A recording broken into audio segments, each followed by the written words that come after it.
I hold the gun, the weapon, and the shooting happened. I didn't move, so I stayed still. So they let me in the army. So I went through all the training, and I was volunteered to go for frontline to die. You have heard for lots of young kids that they do a suicide bomber because we really believe that what we believe is true.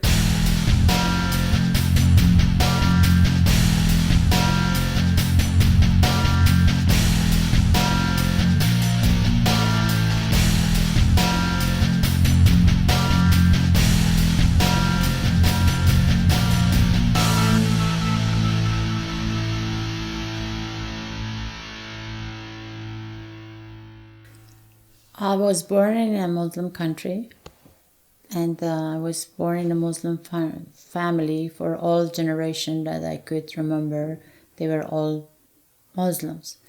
And my mother, very faithful Muslim, tried to teach us all the laws and principles about the Muslim and make us to practice it. When I remember I was 5 years old, first when I fast, I really loved God, even though I had not so much experience, but I was a very young girl, but I really, really loved God. And I would faithfully do all the activities in society to bring Islam to the practice for everybody, to make sure that then in the school everybody is doing their job as a Muslim believer, Muslim persons. And there was a time that the war started in my country, and by then I joined the army, very young age. But for the government, was not important how old you are.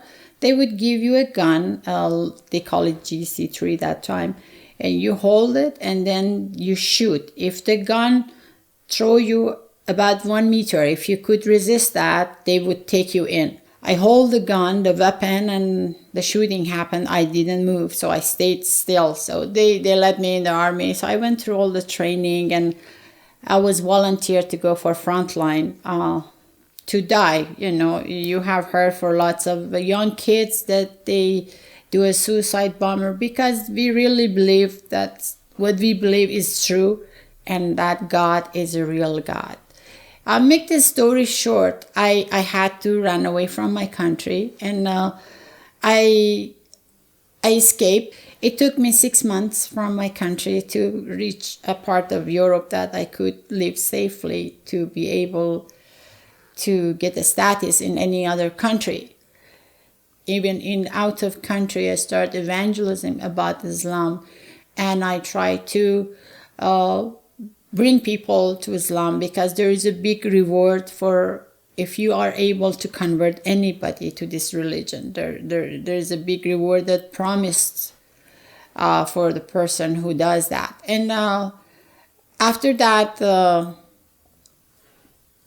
I got the opportunity to meet and to get to know other religions. Back home, I didn't know any religion. All I knew, it was Muslim, the one Islam, that I was born into it. And the more I think about the religions, the more I get my faith strong in Islam, because I would come up with questions from the book of Islam that they couldn't answer me. They didn't have answers, and I would give them the answer from the book of Islam, from Quran.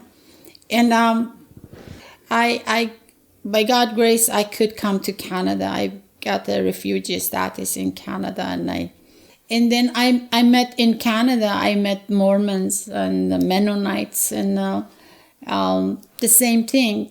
I would go into their gathering and bring up the questions, and they were not challenging questions. They was really my own questions that I had in the whole creature. Why? I got all those questions, and I couldn't find any answers. So I keep telling them, I was trying to convince them that still Islam is the best religion. I met a person who came and helped me and my family, and I asked him, what do you believe in? He said, nobody. There is no God. I just believe if you do good, you get good. And I said, that is my problem. I've been miserable because I've been hanging on to some power God, call it God, or people call it God. So that's why I'm expecting some help from somewhere that does not exist. So you're probably right. You're doing lots of good things and you don't believe in any God. So I start going in that direction, which it didn't really help. I became so much miserable. There was a war going inside me. How could you say there is no God? Don't you see the sun? Don't you? And I said, okay, I repent. And I said, there must be a God. Let's look more. Let's search more. And this time was that I met with a group that were happy and everything, and they took me to a temple, which is a Buddhist temple. And the first day when I arrived, the priest for the temple came to me and told me all my life. She told me, you were born before and you were a man. I said, okay, that makes sense because I've been carrying all my family, doing all those things that a man should be. I'm very brave and bold and all of that. And then she said, you killed somebody and you didn't get the punishment. So you are, as a punishment, you are born again as a woman and you're going through all this suffering. I said, that makes sense. Because I always ask why. Why I'm going through so much suffering? This was not even yet beginning of my suffering, and I didn't know that. So I became a Buddhist for a while, practiced that. But again, that voice inside me, when I go buy apple oranges, put them in front of those statues, something inside me laugh at me, said, look at yourself, you're stupid or something, And I couldn't continue that either. And then after that, it was when my sicknesses started. I got a terrible back pain, and then one day I bent and I could not get up anymore. So I stayed bended. And terrible pain. I went to lots of hospitals, to rehab. It was terrible. I would scream from the treatment. I was either sleeping, or if I'm awake, I just wake enough to reach the water or something to take some medicine and go back again. Just piece of meat that breathes, There was no other God I could try. I've tried it all. I've tried anything that came on my way. And all I've done all my life was good to others, taking care of my family, trying anything I knew to be good to others. And that was the end of my life. I killed myself, suicide. I was unsuccessful. And back to the morphine again. It was worse than death because I was not married. I had no family, never had the children. I never had the time to start my own life. It was all about my family, my country, everything. I was waiting one day to start my own life, to get married, to have children, all of that. And when they told me, you won't die, but this is it. You're going to be a piece of meat. I was so in the bad shape that they even didn't know how to put me in a car because I couldn't sit, or I couldn't lie down, or couldn't stand. It was just so bended like this with the pain continually. I needed some help because the place I rented, it was so messy. I needed somebody that can stand straight, come and take the garbage out or do something. So I went out trying to find somebody, and I saw this guy who was drug addicted. I said, I need help. If you could come and do some help with at the house, clean up or something, I give you some money. And he said, a sandwich and a cigarette, pack a cigarette would be enough. I said, okay. So he was helping me to get to house. And then we passed by a little building, and he said, do you like to dance? I said, oh, I always love to dance. He said, these people dance for free. You can come and go there every evening. They dancing on Sundays. I said, okay. So I went there on Sunday, and I entered to this. They were dancing, they were singing, they were worshiping, and somebody told me, welcome to the church. I said, is this a church? They said, yes. I said, where is the stuff? He said, this is a church. I said, where is your statues? Where is, I never seen this church before. This is like a big room, people just dancing. And that was a born-again church that I got introduced for the first time to. I went in the church, and of course I couldn't dance or anything, just on the floor. And by the end of the worshiping, I asked God, I said, Lord, I didn't know his name, that God or Lord. I just said, is there anything? Is there anything there? I'm at the end. This is the end of it for me. If there is anything, show me yourself. And if it's not, that's it. I'm done with everything. There is no other way. I have tried all the religions that are in the market. I have tried everything. I have tried all the doctors or everything. I'm just piece of meat. What is the purpose of this? And then when I was crying on my knees, and then all of a sudden I just saw this light. It was so bright. It was so bright. And I just said, who is this? Who is this? And then he said, I am Jesus. And then I start beating myself. Oh, all these years I heard your name, but I always what a stupid I am. So you are real. So you are real. It says, I am the truth. I am true. And then every time and then he touched me, he just put his hand on my head, like I went all the way to the top. I didn't know what was going on in me. And then it took long, because I was just saying, forgive me for not believing that you are real, and forgiving me. And I was just saying that. And then when I came back again, I saw ladies, they were holding me. I didn't know. I don't know when they came around me. I didn't know it's anybody around me. And they just kissed me and said, you okay? I said, yes. And they said, wow, it's the beautiful smell here. We know, we could smell the Lord. I said, I saw him. And then they helped me to get up. And I just stood up straight. I had no pain. And I could just stand up so straight. And I never been in hospital since then, except for my baby, that I had to have a baby. And I walked myself. I came home. I just didn't want to sleep anymore. I just want to stand up. I want to do things. It was just like I got a new life. And now I keep looking at myself in mirror, that I'm standing straight. My face was different. I look so different. And after that, I didn't know what happened to me.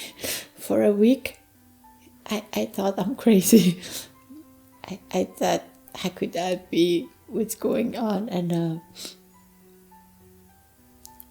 then lots of bad things start happening to me.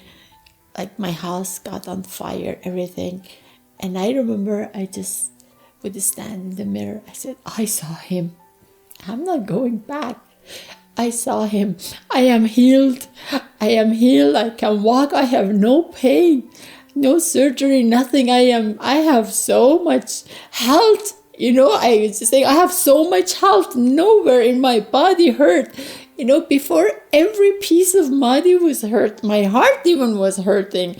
My emotion, my everything. I had just this new hope for life, that, oh, I can have a life again.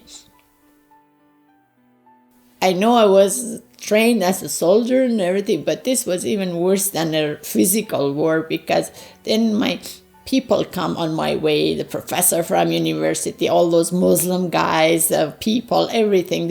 I was just all of a sudden, I get all these Muslim people around me that are trying to stop me from talking about the miracle that happened in my life. And I keep, maybe you won't believe it, even on Sunday, I want to go back, and some strong power would hold me back, and I lift my leg and I put it there, and like step by step until I make it to the church.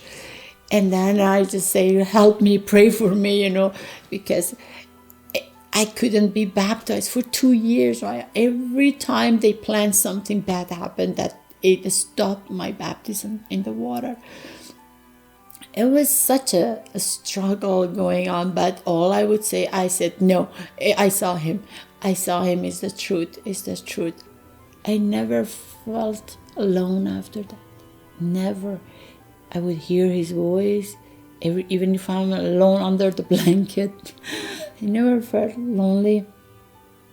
And I had such amazing peace. And I had so much hope for life again.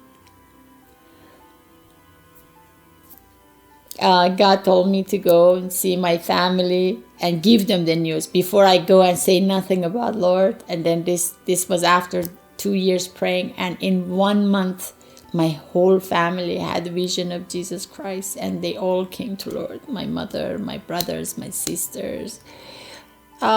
This really makes me understand the song, that Amazing Grace, that how miserable I was, how miserable I was when I was a Muslim, and I thought I was really holy in fasting and praying, all of that, and yet I was so restless and sick and hopeless.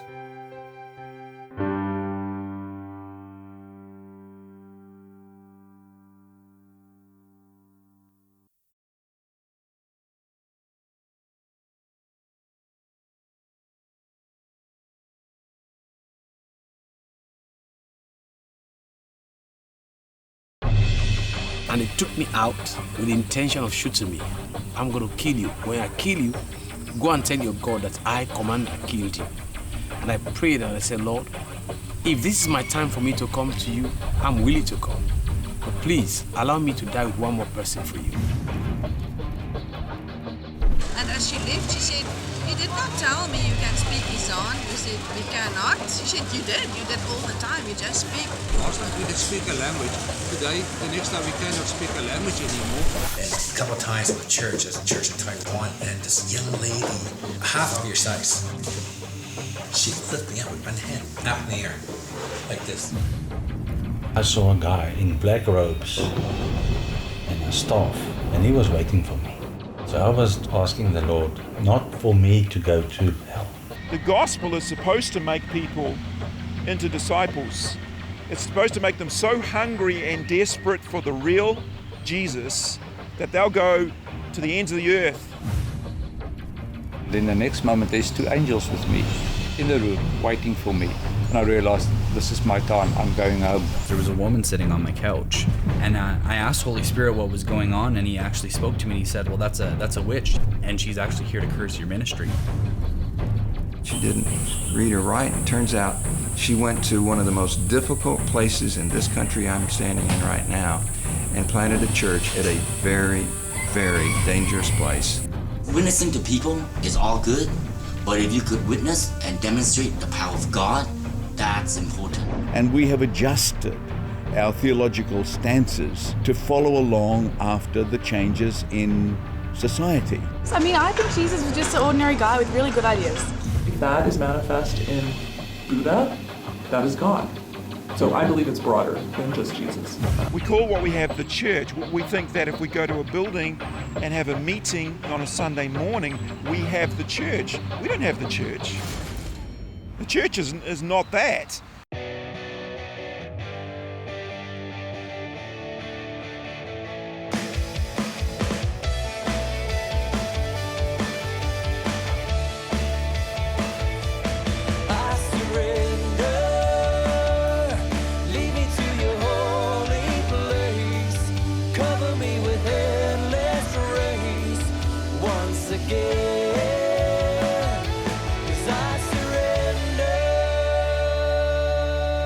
Love is not a concept. He is a person, and his name is Jesus, and the world wants him.